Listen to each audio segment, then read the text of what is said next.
ইন্ডিকে মোক্ষম জবাব নির্বাচন কমিশনের। 2024-এর লোকসভার আগেই ভোটার তালিকা পেয়েছিল সব রাজনৈতিক দল। সুযোগ থাকলেও তখন অভিযোগ করা হয়নি।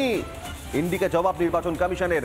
2024-এর লোকসভা নির্বাচনের আগেই ভোটার তালিকা সব রাজনৈতিক দল পাওয়ার পরেও কোনো অভিযোগ করেনি। এখন এসআইআর এর সময় লোকসভা নির্বাচনের আগে যে তালিকা পেয়েছে সেই তালিকা নিয়ে ইন্ডি জোটের নেতারা অভিযোগ করছেন। খোদ অভিষেক বন্দ্যোপাধ্যায় বলছেন যে আবার নতুন করে প্রত্যেকটা কেন্দ্রে নির্বাচন হোক, নতুন তালিকা করে এসআইআর তাহলে আমরা রাজি। এই ধরনের মন্তব্য কিন্তু সরাসরি নির্বাচন কমিশনের মোক্ষম জবাব যে 2024-এর লোকসভা নির্বাচনের আগেই ভোটার তালিকা প্রত্যেকটি রাজনৈতিক দলের হাতে পৌঁছে গিয়েছিল। সুযোগ ছিল, তখন কোনো অভিযোগ নেই।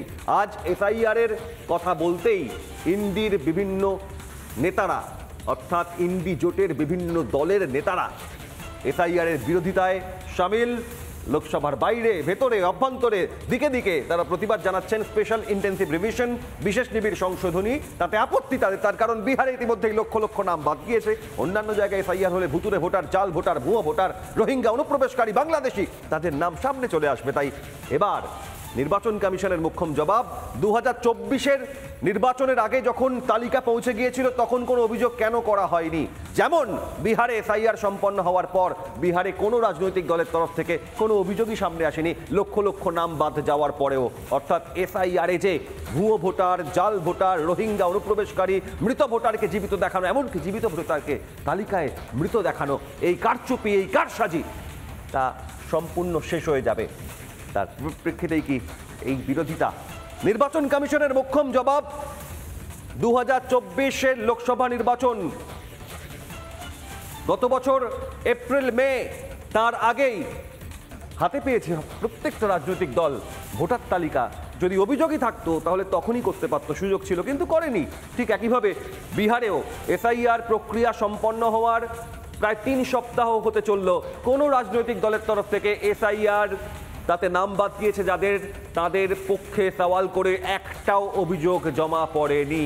লালু প্রসাদ যাদবের পুত্র তেজস্বী যাদব ভোটার তালিকায় নিজের নাম বাদ গিয়েছে বলে প্রকাশ্যে এসে নিজের মুখ পুড়িয়েছেন। তার কারণ তার নাম রয়েছে ভোটার তালিকায়, কিন্তু যে এপিক নাম বাদ দিয়ে তিনি অভিযোগ করেছিলেন তা নিয়ে হাজারো প্রশ্ন সামনে এসেছিল। চুপ হয়ে গিয়েছেন। তার কারণ ভুয়ো ভোটার, জাল ভোটার, রোহিঙ্গা অনুপ্রবেশকারী, ভুতুরে ভোটার, তাদেরকে এই এসআইআর তো চিহ্নিত করা যাবে। এই মুহূর্তে আমাদের সঙ্গে বিজেপি নেতা শিশির বাজোরিয়া রয়েছেন ফোনে। শিশির বাজোরিয়া, আমি একটাই বিষয় জানতে চাইব, নির্বাচন কমিশন সরাসরি জানিয়ে দিয়েছে যে ভোটার তালিকা 2024-এর লোকসভা ভোটের আগেও তো প্রত্যেকটা রাজনৈতিক দল পেয়েছিল, কিন্তু তখন কোনো অভিযোগ নেই। এখন এসআইআর করতে গিয়ে যত আপত্তি, কোথায় শিওরে, কোথায় সংক্রান্তি দেখছেন ইন্ডি জোটের নেতারা? সমস্যাটা কি? এসআইআর যেটা হচ্ছে, বিরোধী দলের সমস্যাটা কি? প্রত্যেক বছর সামারি রিভিশন হয়, স্পেশাল সামারি রিভিশন, যেটা SSR বলা হয়। SSR কি হয়, যারা যত ফর্ম পড়ে ওই হিসেবে হয়। ওটা অ্যাকচুয়ালি যদি আমরা দেখি, ওটা খুব একটা ডিটেল এক্সারসাইজ না। এসআইআর প্রত্যেক বছর তো হয় না, একটা গ্যাপে হয়। ওইখানে বিএলও বাড়ি বাড়ি যায়, যত ডুপ্লিকেট ভোটার, ভুতুরে ভোটার, মৃত ভোটার সব চিহ্নিত হয়। যেমন 2002 হয়েছিল, আমাদের পশ্চিমবঙ্গে 28 লক্ষ ভোটার নাম বাদ পড়লো। তখন তো আমাদের মাননীয় কোনো আমরা শুনিনি প্রতিবাদ। এখন কেন শুনছি? আগে 2024 থেকে তো আমি 5 জানুয়ারি 2024 পুরোপুরি ভোটার লিস্ট প্রকাশিত হয়েছিল, তখন তো কেউ বলেনি।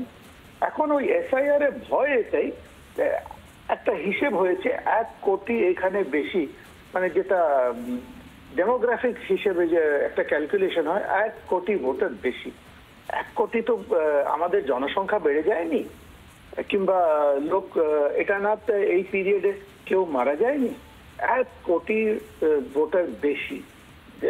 তো যখন এটা এইসব নাম বাদ পড়বে, বাংলাদেশি অনুপ্রবেশকারীদের নাম বাদ পড়বে, রোহিঙ্গাদের নাম বাদ পড়বে, সমস্যা তো এখানে আমাদের বিরোধী।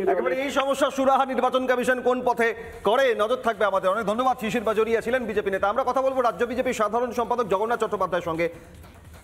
জগন্নাথবাবু, একটা বিষয় স্পষ্ট হচ্ছে, বিহারে এসআইআর সম্পন্ন হওয়ার 3 সপ্তাহ প্রায় হতে চললো, কোনো রাজনৈতিক দল বিহারে তারা অভিযোগ করেনি, যাই তালিকায় যাদের নাম বাদ গিয়েছে তাদের পক্ষে সওয়াল করেনি।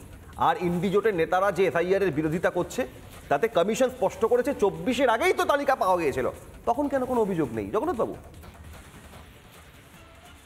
না, নির্বাচন কমিশনকে আক্রমণ করে আসলে ইন্ডি জোটের যারা সহযোগী দলগুলি রয়েছেন তারা প্রমাণ করার চেষ্টা করছে যে আসলে তাদের মধ্যে যারা সাংসদ বিধায়ক রয়েছেন তারাও তাহলে ভুয়ো। কারণ যদি নির্বাচন কমিশন ভুয়ো হয়, নির্বাচন কমিশনের সার্টিফিকেট নিয়েই তো তারা সাংসদ বিধায়ক হয়েছে। তো এটা অন্তঃসার শূন্য একটি প্রতিবাদ বলতে পারেন। এবং এরা যে ভোটার লিস্টের কাজ করা থেকে ধীরে ধীরে অনেকটা সরে গেছে তারও প্রমাণ বলতে পারেন। কারণ যে যে বিষয় ইন্ডি জোট তুলছে, সারা বছর ভর ভারতের নির্বাচন কমিশন যে কাজগুলি করে এবং যা যা পলিটিক্যাল পার্টিকে ডেকে টাইম টু টাইম জানানো হয়, বলা হয়, করার কথা বলা হয়, তো সেসবগুলো তার মানে এদের থেকে কখনোই কিছু করা হয়নি বা এদের কেউ অ্যাটেন্ড করে বলেই মনে হয় না। দেখুন, ভারতের নির্বাচন কমিশনের ব্যবস্থাটি হচ্ছে মানে আমার দেখা প্রতিষ্ঠানগুলির মধ্যে সবচেয়ে স্বচ্ছ ব্যবস্থা। কারণ নির্বাচন কমিশন হেন কোনো কাজ করে না যে কাজ রাজনৈতিক দলগুলোকে জানানো হয় না। শুধু ভোটার তালিকা প্রকাশ করা নয়, কবে ভোটার তালিকা প্রকাশ হবে, কবে খসড়া বেরোবে, এরপরে তার কার্যক্রম কি আছে, অন্যান্য কর্মসূচি কি আছে, শুধু ভোটার তালিকা নিয়ে শুধু নয়, যে কোনো কাজ নির্বাচন কমিশনের মূল যারা স্টেক হোল্ডার তাদেরকে জানানো, তাদের মতামত নেওয়া, তাদের নিয়ে মিনিটস করা এবং মিনিটস করে তারপরে ফাইনাল সিদ্ধান্ত নেওয়া হয়। এবং নির্বাচন কমিশন যথার্থই বলেছে যে 24-এর আগে যখন স্পেশাল সামারি রিভিশন হয়েছিল তখন এখনো আসলো না সামনে, একেবারে এখান থেকেই তো এর উত্তর কি, জবাব কি, নজর থাকবে আমাদের। অনেক ধন্যবাদ। জগন্নাথ চট্টোপাধ্যায় ছিলেন সরাসরি ফোনে।